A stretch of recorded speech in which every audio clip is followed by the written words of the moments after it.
ഷിരൂരിലെ മണ്ണിടിച്ചിലിലെ പരിശോധനയുടെ ദൃശ്യങ്ങളാണ് കാണുന്നത്. ഏറ്റവും പുതിയ ദൃശ്യങ്ങളാണ് ഇപ്പോൾ നമുക്ക് ലഭിക്കുന്നത്. 7ാം ദിവസത്തെ തെരച്ചിൽ തുടരുമ്പോൾ ഇപ്പോൾ ഡീപ് സെർച്ച് മെറ്റൽ ഡിറ്റക്ടർ ഉപയോഗിച്ചാണ് പരിശോധന. പ്രദേശത്ത് ഇടവിട്ട് ശക്തമായ മഴ പെയ്യുന്നത് രക്ഷാപ്രവർത്തനത്തിന് വലിയ വെല്ലുവിളിയാകുന്നു. നിർണായകമായ ചില സൂചനകൾ ലഭിച്ചു എന്ന വിവരവും വരുന്നുണ്ട്. മെറ്റൽ ഡിറ്റക്ടർ ഉപയോഗിച്ചുള്ള പരിശോധനയിൽ മണ്ണിനടിയിൽ ലോഹ സാന്നിധ്യം കണ്ടെത്തി എന്നുള്ള വിവരം വരുന്നു. ഏറ്റവും പ്രധാനപ്പെട്ട ഒരു വിവരമാണത്. ലോഹ സാന്നിധ്യം കണ്ടെത്തിയയിടത്ത് കൂടുതൽ മണ്ണു മാറ്റി പരിശോധനയാണ് ഇപ്പോൾ നടക്കുന്നത്. എൻ്റെ മുക്കം, പുൽപ്പറമ്പ് രക്ഷാസേന, കർമ്മ ഓമശ്ശേരി എന്നീ സന്നദ്ധ സംഘടനകളിലെ 18 പേർ കോഴിക്കോട് മുക്കത്തു നിന്ന് അങ്ങോട്ടേക്ക് യാത്ര തിരിച്ചിട്ടുമുണ്ട്. ഹാഷ്മി താജ് ഇബ്രാഹിമിലേക്ക് നമ്മൾ വീണ്ടും പോവുകയാണ്. ഹാഷ്മി, ആ തെരച്ചിൽ ഈ ലോഹ സാന്നിധ്യം കണ്ടെത്തിയ സ്ഥിതിക്ക് അവിടേക്കൊന്ന് ഫോക്കസ് ചെയ്തായിരിക്കാം ഇനിയൊരു പക്ഷേ കുറച്ചു നേരമെങ്കിലും ആ പരിശോധന തെരച്ചിൽ പോകുന്നതല്ലേ? ഉറപ്പായും സുധ, ആ രീതിയിൽ തന്നെയാണ് പരിശോധന പുരോഗമിക്കുന്നത്. എന്ന് പറഞ്ഞാൽ ഇന്ന് രാവിലെ റഡാർ ഉപയോഗിച്ച് പരിശോധനയ്ക്ക് ശേഷം കിട്ടുന്ന ഒരു സ്ട്രെങ്ത് ഉള്ള കൊള്ളാവുന്ന ഒരു സിഗ്നൽ ഇതാണെന്നാണ് ഇപ്പോൾ പരിശോധന സംഘം പറയുന്നത്. അത് കൃത്യം ഏതാണ്ട് 8 മീറ്റർ താഴത്തിലാണ് ആ സൂചന. മാത്രമല്ല, ആ സൂചനയ്ക്ക് കുറച്ചുകൂടി ആധികാരികത വരാനുള്ള കാരണം നമ്മുടെ അർജുന്റെ ഫോൺ ലൊക്കേഷൻ കണ്ടെത്തി എന്ന് പറയുന്ന സ്ഥലത്തിനടുത്ത് ഏതാണ്ട് അടുത്താണ് ഈ സിഗ്നൽ ഉള്ളത്. പക്ഷേ എന്ന് പറയുമ്പോൾ പോലും നമുക്ക് പൂർവ്വകാല അനുഭവങ്ങൾ വെച്ച് നോക്കുമ്പോൾ അതിനെ അങ്ങനെ സ്ഥിരീകരിക്കാൻ കഴിയില്ല. സ്മിത, കാര്യം നേരത്തെയും ഇത്തരം റഡാർ ഉപയോഗിച്ചപ്പോൾ ഏതാണ്ട് സിഗ്നൽ കിട്ടി എന്ന് നമ്മൾ ഏതാണ്ട് ഉറപ്പിച്ചതാണ്. അത് വണ്ടിയുടേതാണ്, ഏതാണ്ട് ഉറപ്പിച്ച ഘട്ടത്തിലാണ് അതെന്തോ പാറക്കഷ്ണമോ എന്തോ ആണ്, അത് വേറെന്തോ ലോഹകഷ്ണമാണ് എന്നതിലേക്ക് നമ്മൾ എത്തിയത്. അപ്പൊ ഈ സിഗ്നലിൽ നിന്ന് കിട്ടുന്ന ദൃശ്യങ്ങളെ സിഗ്നൽ അങ്ങനെ അങ്ങ് വിശ്വസിക്കാൻ കഴിയില്ല. പക്ഷേ ഇപ്പോൾ കിട്ടുന്ന ഒരു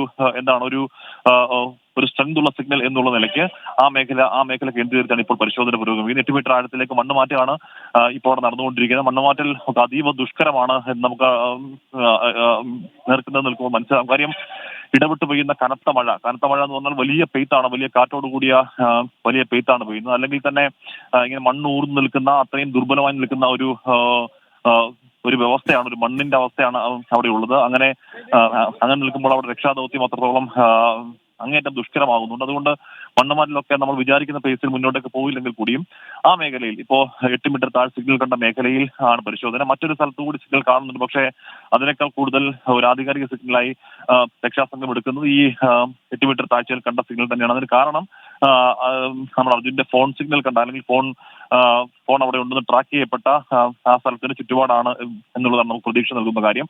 അല്പസമയത്തിനകം അതിന്റെ പരിശോധന വരെ നമുക്ക് അറിയാൻ കഴിയുമെന്ന് തന്നെയാണ് പ്രതീക്ഷിക്കുന്നത്. എന്തായാലും 7ാം നാൾ ഈ deep soil metal detector radar കൂടി എത്തുമ്പോഴേക്കും കുറച്ചുകൂടി സജീവമായി കുറച്ചുകൂടി വിപുലമായ അന്വേഷണം പരിശോധനാ മേഖല കേന്ദ്രീകരിച്ച് പുരോഗമിക്കുകയാണ്. അതിനിടയിൽ പ്രശ്നം ഈ മഴയാണ്. ഇടയ്ക്കിടെ പെയ്യുന്ന ഈ പെരുമഴ രക്ഷാദൗത്യം ഉറപ്പായും അത് മന്ദീഭവിപ്പിക്കുന്നുണ്ട്.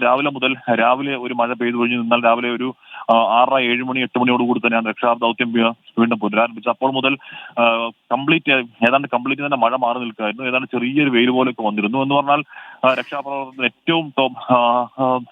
ഏറ്റവും അനുയോജ്യമായ ഒരു സമയമായിരുന്നു ഉച്ചവരെ. ഉച്ചയ്ക്കാണ് അല്പസമയം മുൻപാണ് പെരുമഴ പെയ്ത് നനച്ചിരിക്കാതെ വീണ മഴ എന്ന് പറയുന്നത് പെട്ടെന്നൊരു പെരുമഴയായിരുന്നു. അങ്ങനെ ഇടവിട്ട് പെയ്യുന്ന മഴ ഉറപ്പായും രക്ഷാദൗത്യത്തെ അത് പിന്നോട്ടടിക്കുന്നതാണ്.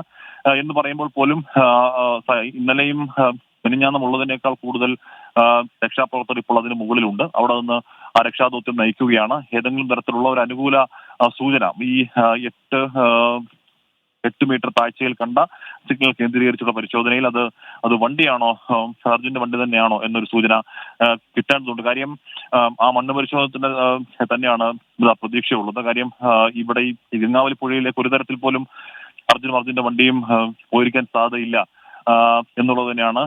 ശരി ഹാഷ്മി പറഞ്ഞതുപോലെ തന്നെ ഇനിയിപ്പോൾ ലോഹ സാന്നിധ്യം കണ്ടത് നേരത്തെ ഹാഷ്മി സൂചിപ്പിച്ചതുപോലെ നേരത്തെയും ഇത്തരം സിഗ്നൽ കിട്ടിയിരുന്നു. പക്ഷെ അത് എത്രത്തോളം വിശ്വസിക്കാമെന്നുള്ള കാര്യത്തിലൊക്കെ നമുക്ക് ഒരു സംശയമുണ്ടെങ്കിൽ പോലും ഒരു നിലയില്ലാ കയത്തിലെ ഒരു കച്ചിത്തുരുമ്പ് എന്നുള്ള രീതിയിൽ ഇതിനെ കാണേണ്ടിയിരിക്കുന്നു. ഈ തെരച്ചിൽ വളരെ ഊർജിതമായി തന്നെ ഇപ്പോഴും തുടരുകയാണ്.